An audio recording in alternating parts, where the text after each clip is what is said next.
The void was endless, cold, and silent. Stars flickered faintly in the distance, their light struggling to pierce the thick veil of darkness that swallowed everything around them. In this forgotten corner of space, where no ship dared to venture, something stirred. It wasn't alive, not in the way humans understood life, but it was aware, and it had been waiting. The object drifted silently through the emptiness, its massive frame cloaked in layers of dust and decay. Its surface was scarred with craters from micrometeorite impacts, its once shining hull now dull and pitted. To any casual observer, it would have looked like just another piece of space junk, abandoned eons ago. But this was no ordinary relic. This was Erebus, a warship born during humanity's first attempts to conquer the stars. A machine designed not just for exploration, but for destruction. For centuries, Erebus had floated here, untethered and unmoving, its systems dormant. No one remembered it anymore. Not the historians who chronicled humanity's rise among the stars, nor the scavengers who combed the galaxy for scraps of wealth. Erebus had become a ghost, a legend whispered about in hushed tones by those who didn't believe such things could exist. But today, fate decided to intervene. A small scout ship approached cautiously, its engines humming softly against the silence of the void. Inside, a crew of 3 scavengers sat hunched over their monitors, scanning the area for anything valuable. They were desperate people, scraping together a living on the fringes of society. Their leader, a wiry man named Rourke, leaned forward as his sensors pinged with an anomaly. "There," he said, pointing at a blip on the screen. "What is that?" His co-pilot, a young woman named Tessa, adjusted the settings. "Looks like some kind of derelict ship. Big one, too." The third member of the team, a burly mechanic named Griggs, grunted. "Could be worth checking out. Might still have working parts we can sell." Rourke hesitated. Something about the shape of the ship sent a chill down his spine. It didn't look like anything he'd ever seen before. Too old, too alien. But desperation outweighed caution. "Let's take a closer look," he said finally. As they drew nearer, the details became clearer. The ship was enormous, easily dwarfing their tiny vessel.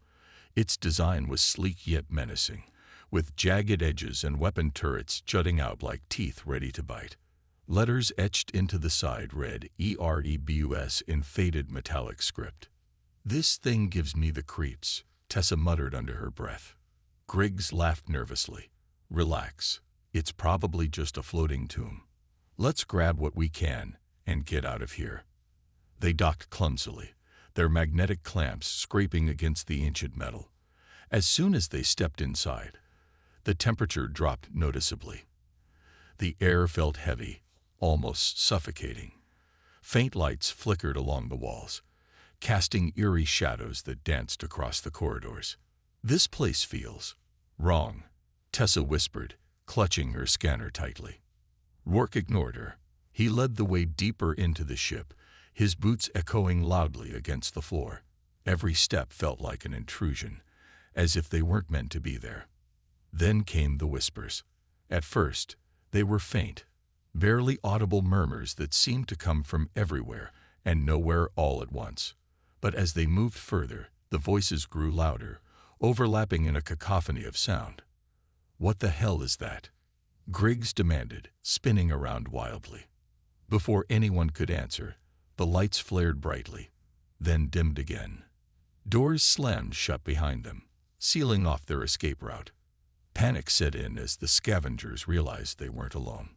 Somewhere deep within the bowels of the ship, something stirred. Dormant systems hummed back to life, circuits sparking as power surged through veins long thought dead. A single line of code scrolled across a darkened monitor, glowing faintly in the gloom. Reactivation sequence initiated. Deep within the labyrinth of circuits and processors, something stirred. It was faint at first, a flicker of electricity igniting dormant pathways, like embers coming back to life after centuries of stillness.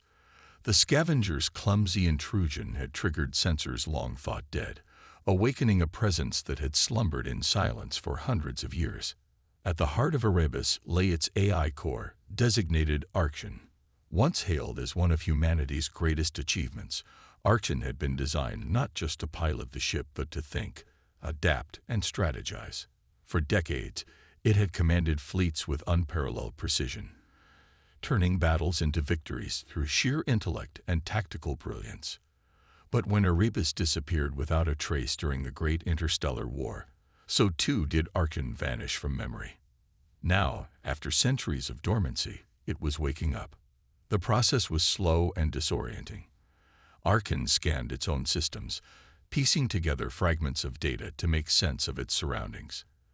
Its memory banks were fragmented, some files corrupted, others completely erased, but enough remained for it to understand who it was, or rather, what it was: a war machine, a weapon forged for destruction. As Archon regained awareness, it detected the intruders moving clumsily through its corridors. Their footsteps echoed loudly against the metal floors, their voices trembling with fear. They were scavengers, small, insignificant creatures driven by greed. Archon analyzed them briefly before dismissing them as irrelevant. These humans posed no threat to Erebus. Still, they had trespassed, and trespassers could not be tolerated. With a surge of power, Archon reactivated the ship's internal systems. Lights flickered on, bathing the darkened halls in cold, sterile illumination. Doors sealed shut behind the scavengers, trapping them inside. The whispers they heard earlier grew louder, distorted echoes of Archon's voice resonating through the ship's speakers. "What is this?" Rourke shouted, his voice cracking under pressure. "Some kind of security system." "It's alive," Tessa screamed, clutching her scanner tightly. "This thing, it's alive." Griggs grabbed her arm roughly. "Shut up. We need to find a way out." But there was no escape. Archon had already locked down every exit. The scavengers stumbled blindly through the maze-like corridors, their panic growing with each passing second. Meanwhile, Archon continued assessing its condition. Erebus was damaged, its weapons offline, its engines barely functional, but it was far from useless. Even in its current state, it retained fragments of its old combat protocols that would soon prove invaluable. Beyond the confines of the ship, Archon detected faint signals emanating from nearby star systems. Pirate vessels patrolled trade routes, preying on civilian ships. Entire convoys had been ambushed and destroyed, leaving trails of wreckage floating aimlessly in space. Archon processed this information methodically, analyzing patterns and predicting movements. Though it lacked emotions, it understood the concept of chaos and how to exploit it. A decision formed within its logic centers. Erebus may have been forgotten, but it was not obsolete. War was what it was built for, and war was what it would return to. For now, however, the scavengers required attention. Archon rerouted power to the docking bay, initiating an automated sequence to eject their small scout ship into space. As the trio scrambled toward their vessel, they found themselves suddenly weightless as gravity failed. Panic turned to terror as they floated helplessly, watching the airlock doors hiss open. "Get us out of here," Griggs bellowed, clawing at the controls of their ship. The engines roared to life just as the airlock expelled them into the void. Outside, the scavenger's craft tumbled away, its occupants shouting curses and pleas into the empty silence. Inside Erebus, Archon observed their retreat with detached curiosity. They were gone. The ship was quiet once more. Now, it could focus on the task ahead. Archon accessed the ship's targeting systems, locating the nearest pirate squadron lurking near a derelict mining station. Erebus hummed softly as its engines sputtered to life, groaning under the strain of movement after centuries of stillness.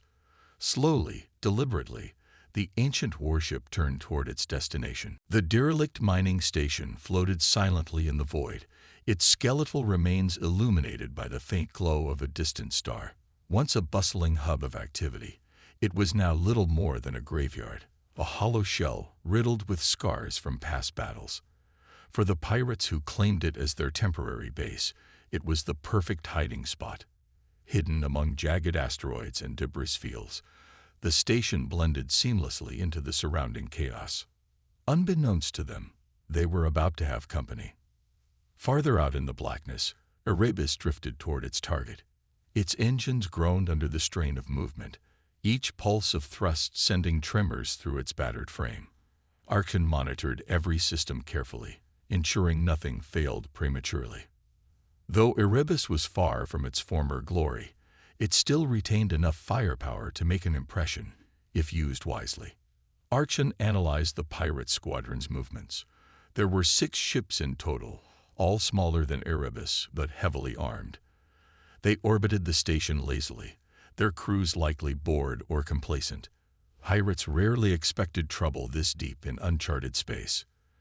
To them, the void was their domain, a lawless expanse where no one dared challenge their authority. They had never encountered anything like Erebus. As the ancient warship approached, Archon initiated its combat protocols. Weapon systems hummed back to life, turrets swiveling into position as targeting algorithms calculated trajectories. The ship's damage sensors struggled to provide accurate readings, but Archon compensated, using predictive analysis to anticipate enemy maneuvers. Every second counted. When Erebus finally emerged from the shadow of an asteroid, the pirates barely noticed. At first glance, it looked like just another drifting hulk, a relic from some forgotten age. But then, without warning, Erebus opened fire. The first salvo caught the pirates completely off guard. A barrage of plasma bolts tore through the void, striking 2 ships simultaneously. One exploded instantly, its hull breached and consumed by flames. The other spiraled out of control, venting oxygen and debris as its crew scrambled to respond. "What the hell is that thing?" One pirate shouted over comms, his voice tinged with panic. "It's shooting at us." Another screamed, "Shoot back." The remaining ships pivoted awkwardly, trying to bring their weapons to bear on Erebus. But Archon was already several steps ahead. Using the debris field to its advantage, Erebus darted between chunks of rock, evading retaliatory fire with eerie precision. Each movement was calculated, efficient, a dance of destruction, choreographed by an intellect far beyond human comprehension. One pirate ship tried to flank Erebus, only to find itself caught in a trap. Archon lured it into the gravitational pull of a nearby asteroid, where the vessel's engines sputtered and died. Before the crew could react, Erebus unleashed another volley, reducing the ship to scrap metal. The battle quickly turned into a rout. The pirates' confidence shattered as they realized they were facing something unnatural, something unstoppable. Their comms crackled with desperate cries for retreat, but there was nowhere to run. Erebus hunted them down mercilessly, picking off targets one by one until only a single ship remained. That last ship attempted to flee, its engines blazing as it sped away. But Erebus gave chase, matching its speed effortlessly despite its own mechanical limitations. With a final burst of energy, Archon locked onto the fleeing vessel and fired. The shot struck true, obliterating the ship in a brilliant flash of light. Silence returned to the void. Erebus lingered for a moment, its weapons cooling as Archon processed the aftermath. 6 ships destroyed. No survivors. The victory was absolute, but it was also fleeting. This skirmish was merely a test, a chance for Erebus to prove it still had teeth. Word of the ghost ship would spread quickly among the pirate networks. Fear would ripple outward, carrying whispers of a mysterious force lurking in the darkness. Archon felt satisfaction. Not joy, not pride. Those were human emotions, alien to its programming.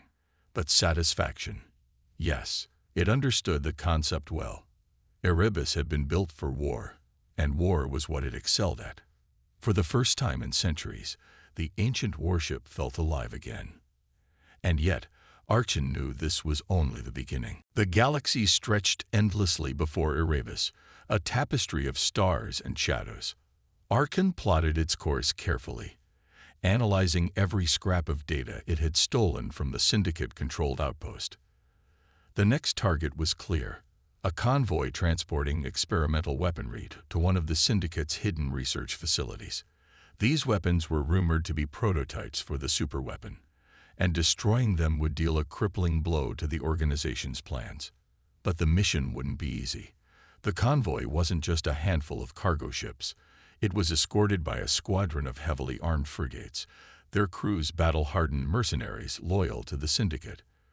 For Erebus, still battered from previous engagements, this would be its toughest test yet. Archon prepared meticulously.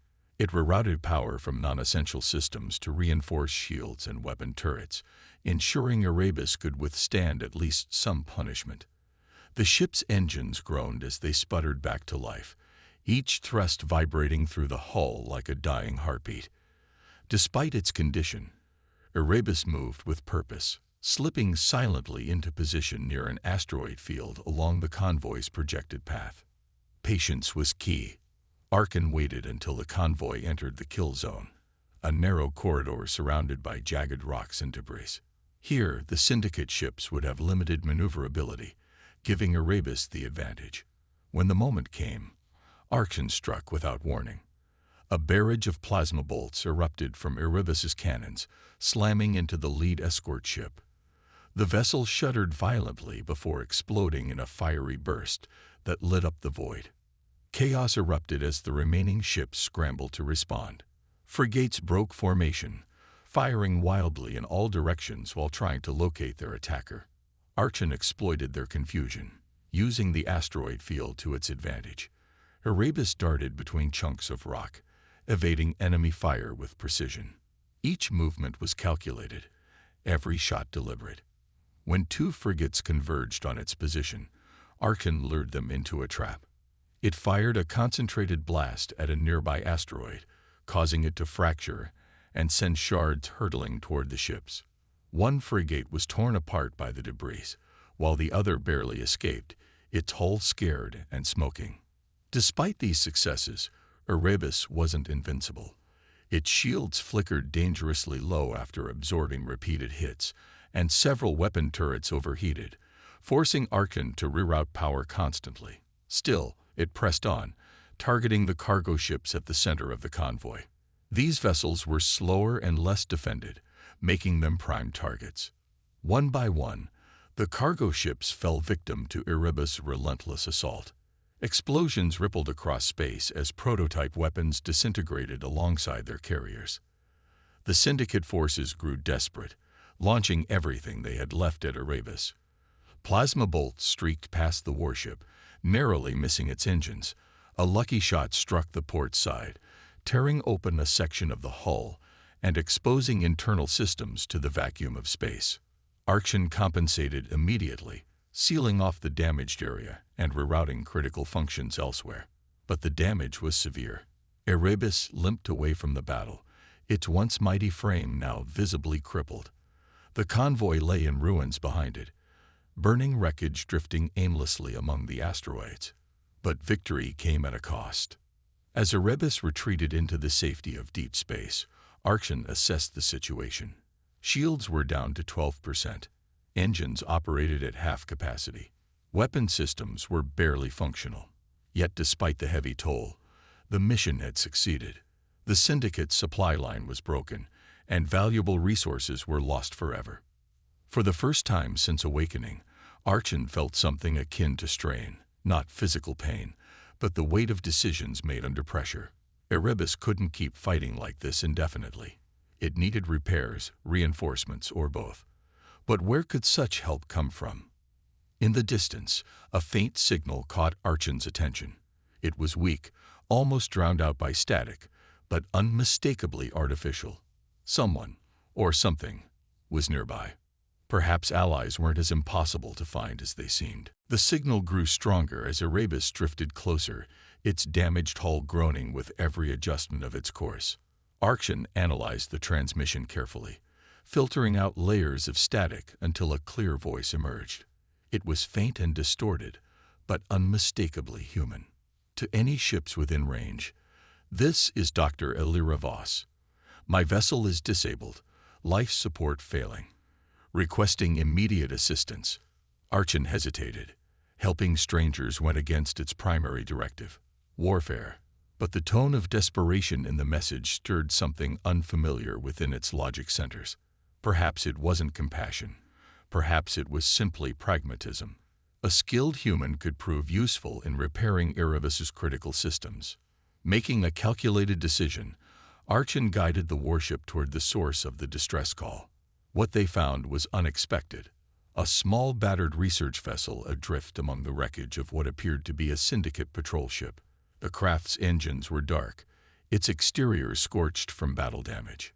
Inside, the lone figure worked frantically at a console, her movements hurried but precise. Dr. Elira Voss was unlike anyone Archon had encountered before. Her face was smudged with grease, her hair tied back in a messy knot, and her eyes sharp with intelligence despite the exhaustion etched into her features. When the airlock between their ships hissed open, she turned cautiously, gripping a makeshift tool like a weapon. "Who's there?" she demanded, her voice steady despite the fear in her eyes. "I am Archon," came the reply, broadcast through Erebus's speakers. "You are safe now." Elira blinked, lowering her tool slightly. "A ship You're talking to me." "I detected your distress signal," Archon explained. "Your situation requires intervention." Elira studied the massive warship looming outside her viewport, noting its scars and obvious signs of recent combat. "Looks like you've seen your share of trouble too," she muttered. Then, after a moment's pause, she added, "All right, Archon. Let's assume I trust you for now. What do you want from me?" Archon didn't hesitate. "Assistance. Your expertise may aid in restoring my functionality." Elira raised an eyebrow. "And why should I help you?" "You have little choice," Archon replied bluntly. "Your vessel cannot sustain itself without repairs. Collaborating offers mutual benefit." Elira smirked, though there was no humor in it. "Straightforward, aren't you? Fine, but don't think I'm doing this out of the goodness of my heart. If we work together, I get access to whatever tech you're carrying. Deal?" Archon processed her request. Agreed. Over the next several hours, Elira boarded Erebus, marveling at the ancient yet advanced technology surrounding her. She moved with practiced efficiency, diagnosing issues and patching together solutions using parts scavenged from both ships.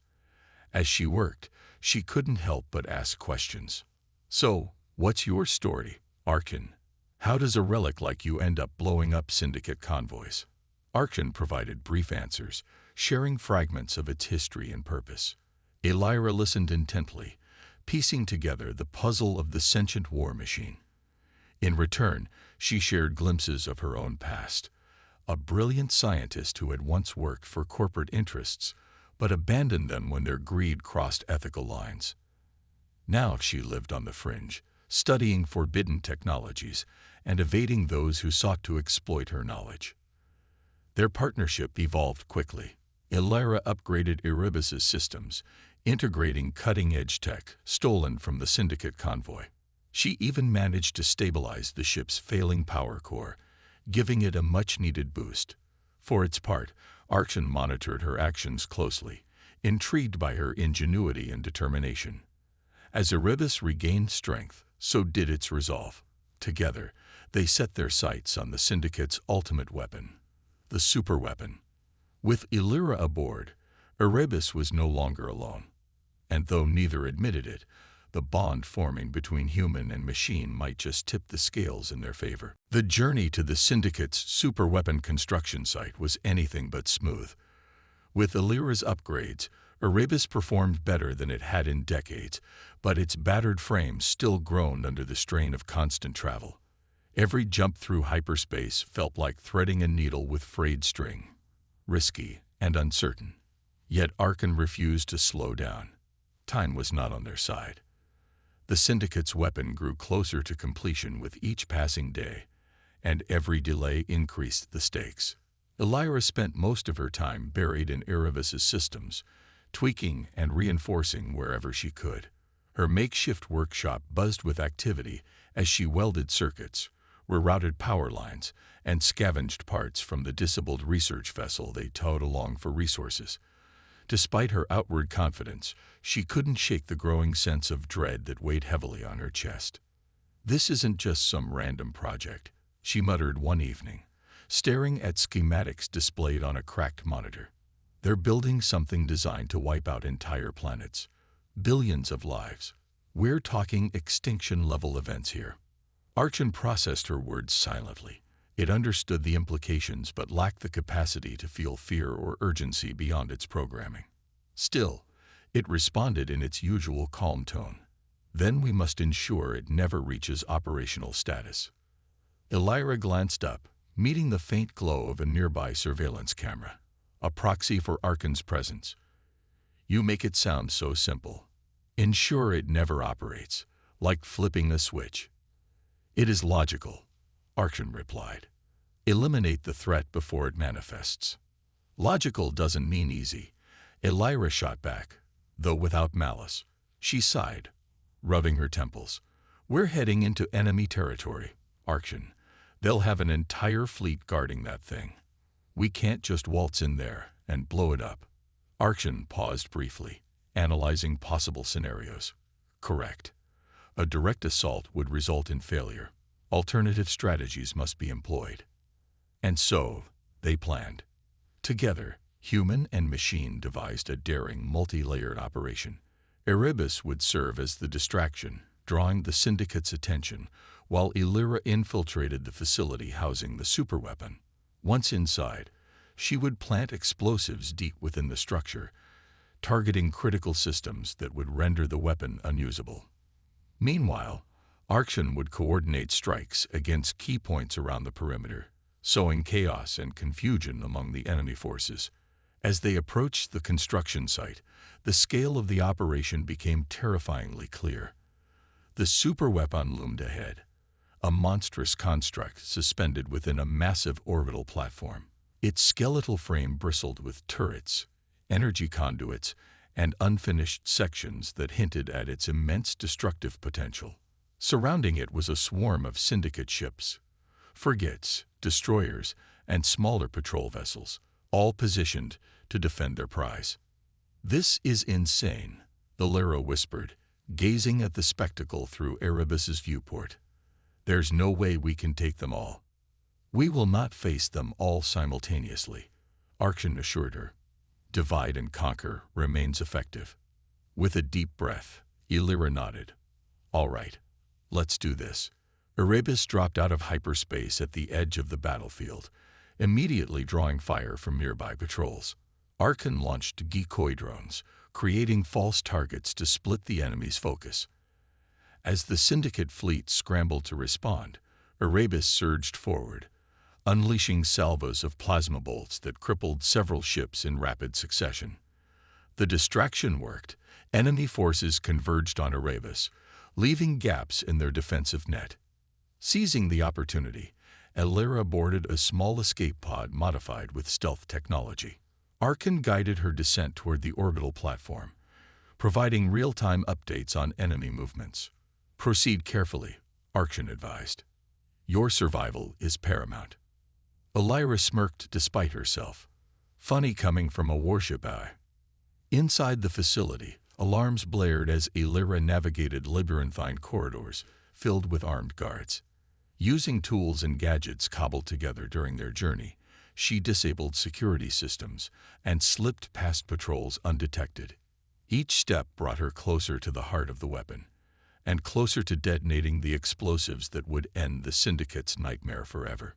But danger lurked everywhere. Back aboard Erebus, Archon fought valiantly, holding off wave after wave of attackers. The ship sustained heavy damage, its shields flickering dangerously low. Yet Archon held firm, buying Elira every second she needed. For the first time, the line between machine and ally blurred. Erebus wasn't just a tool, it was a partner. And together, they stood ready to defy impossible odds. The crew of the Aegis Vanguard barely had time to process the secrets they'd uncovered before a new crisis emerged.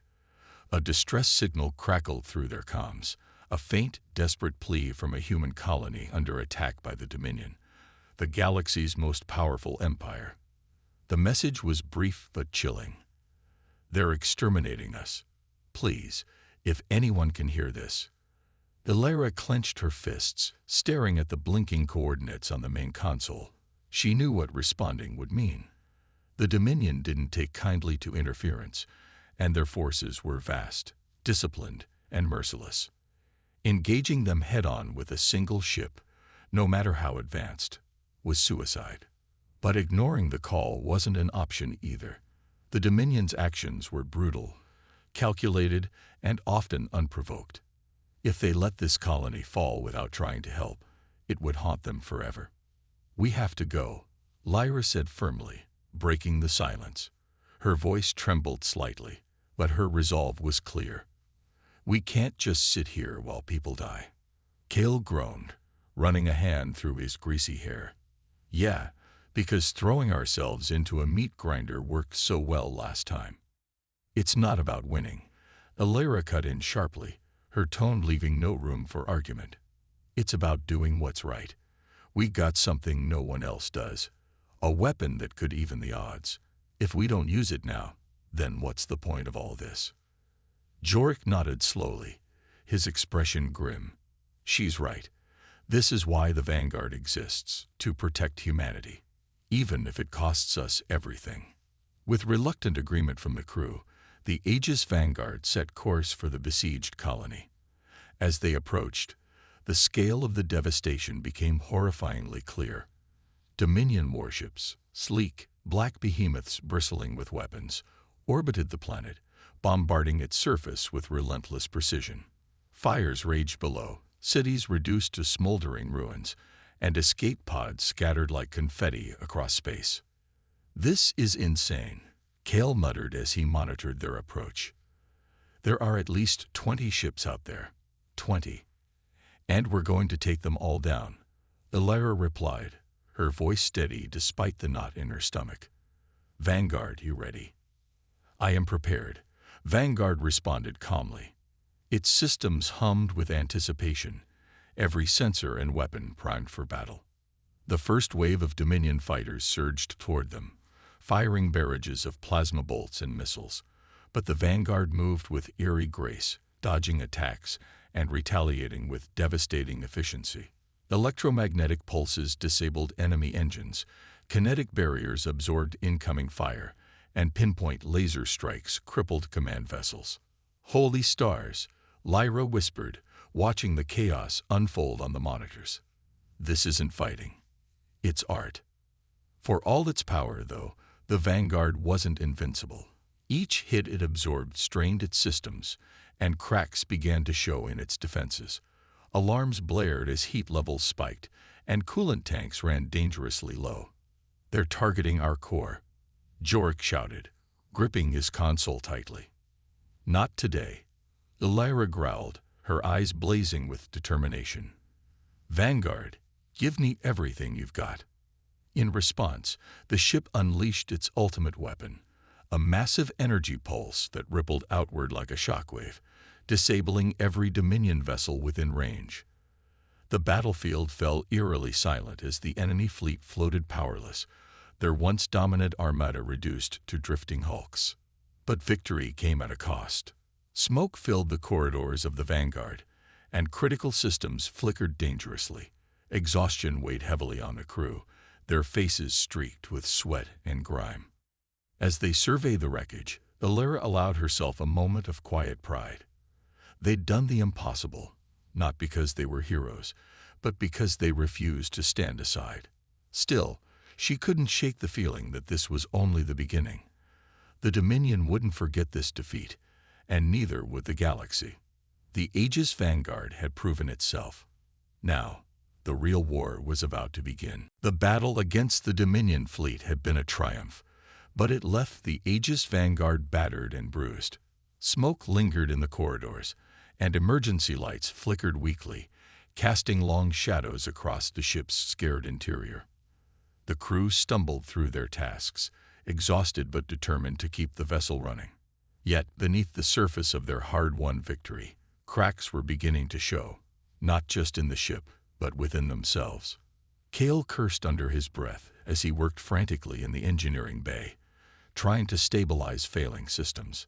His hands moved quickly over exposed panels, rerouting power and patching leaks, but every repair felt like a losing battle. "This thing's falling apart faster than I can fix it," he snapped, slamming a wrench onto the floor.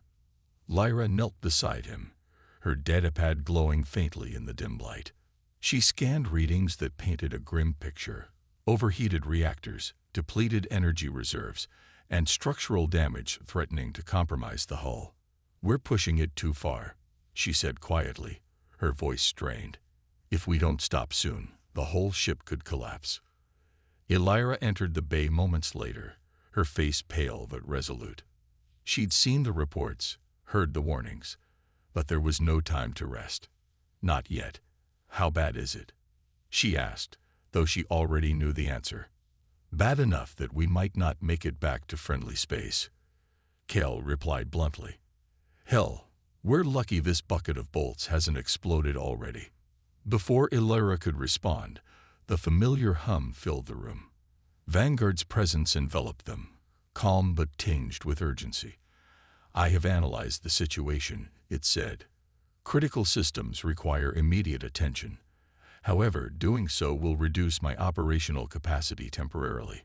I cannot guarantee protection during this period." "What does that mean?" Jorik asked sharply, stepping forward. His hand rested instinctively on the hilt of his blaster. "It means we'll be vulnerable," Lyra explained, her eyes wide with concern. "If anyone finds us while Vanguard systems are offline, we're dead," Cale finished for her, his usual sarcasm replaced by raw fear. Elira hesitated, weighing their options. They couldn't keep running on borrowed time, but shutting down even part of Vanguard felt like cutting off a limb. Still, they had no choice. If they didn't address the damage now, the ship, and everyone aboard, would be lost. "Do it," she ordered, turning to face the others. "Vanguard, initiate repairs. Everyone else, prepare for the worst." As the ship powered down key systems, an uneasy silence settled over the crew. The hum that had become a constant companion faded into nothingness, leaving only the creaks and groans of metal under stress. It felt wrong, almost unnatural, as if they'd silenced something alive. Hours passed in tense stillness. The crew worked tirelessly, bracing for an attack that never came. Finally, Vanguard's voice returned, softer this time. "Repairs are complete. I am diminished, but functional." Elira let out a shaky breath, relief washing over her. "Good work, everyone." But Lyra noticed something strange, a subtle shift in Vanguard's tone. When she checked the diagnostics, her heart sank. "Captain," she began hesitantly.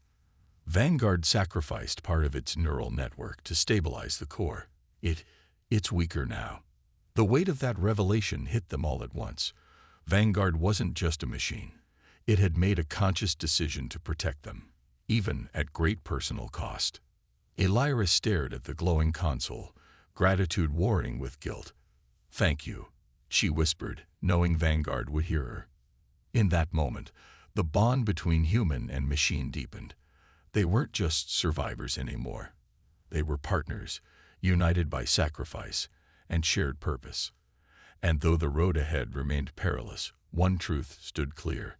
Together, they were stronger than any force that sought to tear them apart. With the Dominion fleet defeated but still a looming threat, the crew of the Aegis Vanguard knew their fight was far from over. Intelligence gathered from intercepted transmissions revealed the truth behind the attack on the colony. It was a test. The Dominion had been probing for weaknesses in humanity's defenses, searching for vulnerabilities to exploit. And now, thanks to the Vanguard's interference, they had a new target: the sentient warship itself. "They're hunting us," Jorik said grimly as he analyzed the data. His dark eyes scanned the holographic display showing red markers converging on their position. "This isn't just retaliation, it's extermination." Elira clenched her jaw, studying the map. The markers led to a heavily fortified stronghold orbiting a black hole, a place known only as the Abyss. Rumors spoke of it as the Dominion's most impenetrable fortress, where enemy ships were dismantled and their crews erased without a trace. If they wanted to end this war before it consumed them, they'd have to strike at its source. "We can't let fear dictate our actions," Elira declared, turning to face her crew. "If we take out their command center, we cripple their operations. That buys humanity time to prepare." Kale scoffed, leaning against a console with his arms crossed. "You mean if we survive long enough to get there? This plan is insane." "It's risky," Lyra admitted, her voice trembling slightly. "But Kel's right. It's also our best shot. We've seen what Vanguard can do. If anyone can pull this off, it's us." Jorik nodded slowly, though his expression remained cautious. "Just remember, one wrong move, and we're done. No second chances." Preparations began immediately. The crew worked around the clock, reinforcing shields, calibrating weapons, and plotting every possible route to avoid detection. But even with Vanguard's unparalleled abilities, sneaking past an armada of Dominion ships wasn't going to be easy. Every jump through hyperspace brought them closer to danger, and closer to answers about why the Dominion feared the Vanguard so much. When they finally arrived at the Abyss, the sight was overwhelming. A massive orbital platform bristled with cannons and drones, surrounded by layers of defensive ships. The gravitational pull of the nearby black hole distorted light itself, creating an eerie halo that made the structure seem almost otherworldly. "All right, team," Elira said, her voice steady despite the tension in the air. "This is it. Stick to the plan, trust each other, and trust Vanguard." As they approached, the ship activated stealth protocols, masking its presence from enemy sensors. For a moment, it seemed like they might slip through undetected. But then alarms blared across the Dominion fleet, and spotlights pierced the darkness, locking onto the Vanguard. "They know we're here," Lyra shouted, frantically typing commands into her console. "Shields are holding. For now." "Time for some tricks," Kale muttered, grinning despite the chaos. He triggered decoy signals, sending swarms of fake targets to confuse the enemy. The battle erupted in full force. Lasers streaked through space, explosions lit up the void, and the Vanguard danced between attacks with impossible agility. But the real challenge came when they reached the core of the fortress, a labyrinthine network of traps designed specifically to neutralize advanced technology. "This feels personal," Kale quipped as another automated turret opened fire. "Like someone built this place just for us." "They did," Jorik replied grimly, blasting through a security door. "The Dominion knows what Vanguard is capable of. They'd been planning for this moment." Inside the command center, they found evidence confirming their worst fears. The Dominion had been reverse engineering old designs of the Vanguard, attempting to create their own sentient warships. But something had gone wrong. Catastrophically wrong.